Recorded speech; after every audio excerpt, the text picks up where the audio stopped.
यह है कलीम न्यूज़।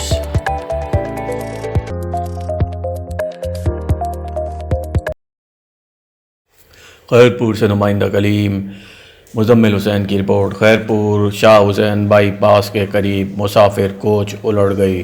हादसे में खवातीन और बच्चों समेत 11 अफराद जख्मी। जख्मियों को सिविल अस्पताल मुंतकिल कर दिया गया। जख्मियों में 4 की हालत तशवीशनाक है। कोच मुल्तान से कराची जा रही थी। पुलिस।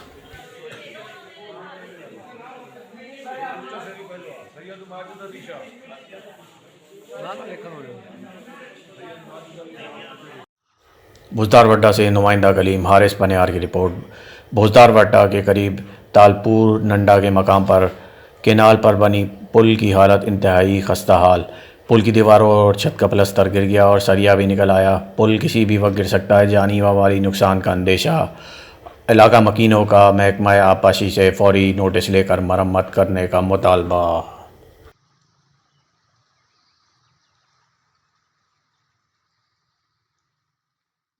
सिंध की सिविल सोसाइटी के साथ 8 जनवरी को लिटरेसी डे भरपूर तरीके से मनाया जाएगा। सातजा को लिटरेसी डे की मुनक़िद होने वाली रैलियों में भरपूर शिरकत करने की अपील। दुनिया में सिंध पढ़ी लिखी का पैगाम जाए। इन ख्यालात का इजहार पेटे अलिफ के साबिक मरकज़ी सदर हाजी शफी मोहम्मद ने अपने बयान में किया। मैदान में सिंध दुनिया का सके 8 जनवरी भरपूर तरीके से मल्हायो हुजे या मुई सिंधी उस्तादन के भरपूर अपील है।